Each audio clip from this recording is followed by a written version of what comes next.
Hello hi అండి, welcome back to my channel. ఈరోజు video వచ్చేసి పన్నీర్ కర్రీ. వీడియోలో చూసేయండి ఎలా చేయాలో. దానికి కావాల్సింది అయితే ముందు గ్రేవీ కదా, గ్రేవీ కోసం అయితే కొన్ని పల్లీలు, నువ్వులు, అలా కొన్ని దాల్చిన చెక్క, మరాఠీ మొగ్గు ఇవన్నీ వేసి నేనైతే గోల్డెన్ బ్రౌన్ కలర్ వచ్చే వరకు అయితే వేయించుకున్నాను. ఇవి వేయించుకొని పక్కన అయితే పెట్టుకొని ఇందులోకి మళ్ళీ గ్రేవీ కోసం టమాటా, అలాగే ఉల్లిగడ్డ, పచ్చిమిర్చి కూడా కట్ చేసుకున్నాను. ఇవన్నీ కూడా కొంచెం ఆయిల్ వేసి కొంచెం వేయించుకోవాలి. ఇవి వేయించుకొని పక్కన పెట్టుకోవాలి. వేడి వేడి ఉంటే మిక్సీ జార్లో మిక్సీ పడితే ఖరాబ్ అయిపోద్ది కదా. ఈలోపు అయితే మనం పన్నీర్ తీసుకొని దాన్ని అయితే చిన్న చిన్న పీసుల్లాగా అయితే కట్ చేసుకొని ఒక కడాయి పెట్టుకొని అందులో కొంచెం నెయ్యి అయితే వేసాను నేను.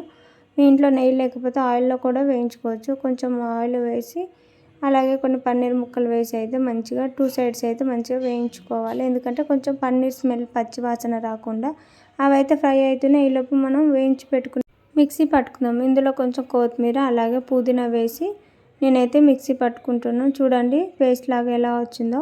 దీన్ని అయితే పక్కన పెట్టుకొని మళ్ళీ ఒక కడాయి తీసుకొని అందులోనే కొంచెం ఒక 4 పావుల ఆయిల్ అయితే వేసుకోవాలి. మళ్ళీ పోపులోకి కొన్ని ఉల్లిగడ్డలు అలాగే కొన్ని పచ్చిమిర్చి వేసి ఫ్రై చేసుకోవాలి. ఇవి ఫ్రై అయినాక ఇందులోనే కొంచెం కరివేపాకు కూడా వేసుకోవాలి. తర్వాత మనం మిక్సీ పట్టుకున్న పేస్ట్ అవుతుంది కదా, అది కూడా అందులో యాడ్ చేసుకొని కొన్ని వాటర్ అయితే పోసుకోవాలి. ఇదైతే పచ్చివాసన పోయేంత వరకు వేయించుకోవాలి. ఇందులోనే కొంచెం అల్లం అలాగే కొంచెం సాల్ట్ కూడా ఇప్పుడైతే మూత పెట్టుకొని దాన్ని అయితే పచ్చి వాసన పోయేంత వరకు అయితే ఉడికించుకుందాం. తర్వాత ఒకసారి చూడండి, మూత తీసి చూస్తే ఆయిల్ అయితే పైకి తేలుతుంది కదా, పచ్చివాసన అంతా పోయింది. కాబట్టి ఇందులోనే మనం ఫ్రై చేసుకొని పెట్టుకున్న పన్నీర్ ముక్కలు అయితే ఒక్కొక్కటిగా యాడ్ చేసుకుందాం. పన్నీర్ ముక్కలు వేసినాక మంచిగా అవి కలిసిపోయినాక అందులోనే కొన్ని వాటర్ అయితే పోసుకున్నాను. ఎందుకంటే గ్రేవీ సరిపోదు కాబట్టి కొన్ని అయితే వాటర్ పోసుకున్నాను. తర్వాత కారం అయితే వేసాను నేను. ఎందుకంటే ఇప్పుడు కారం వేస్తేనే ముక్కకి అలాగే గ్రేవీకి కూడా బాగా పట్టిద్దని. మరి కొంతమంది అయితే ముందే కారం వేస్తారు. చూడండి కారం వేసినాక అలాగే కొంచెం మసాలా కూడా వేసుకున్నాను. గ్రేవీ అయితే అయింది కదా, చూడండి ఎంత బాగా కనిపిస్తుందో కలర్ఫుల్గా. వీడియో నచ్చిందా మీకు? అలాగే ఇంట్లో మీరు ఎలా చేస్తారో చెప్పండి. పైనుంచి కొంచెం కొత్తిమీర అలాగే పుదీనా కూడా వేసుకున్నాను. దాంట్లోకి అయితే నేనైతే రెస్టారెంట్కి వెళ్ళినప్పుడు పరోటా తింటాను.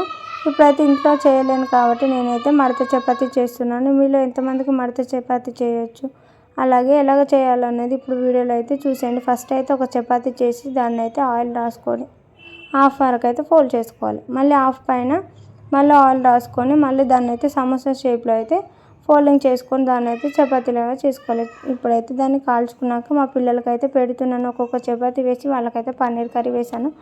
మా పిల్లలు అయితే పన్నీర్ కర్రీ ఎంతో ఇష్టంగా తింటారు. వాళ్ళకైతే చాలా ఇష్టం. కనీసం మంత్లీ వన్స్ అయితే పన్నీర్ కర్రీ చేసుకుంటాం మేము. ఇంతకు మా పన్నీర్ కర్రీ అలాగే మా మడత చపాతీ ఎలా వచ్చింది, మీకు నచ్చిందా అయితే లైక్ చేయండి. అలాగే మా ఛానల్ సబ్స్క్రైబ్ చేసుకోండి. మా పిల్లలు కూడా తింటున్నారు, వాళ్ళకు కూడా నచ్చిందంటే వాళ్ళే చెప్తున్నారు. చూడండి వీడియోలో.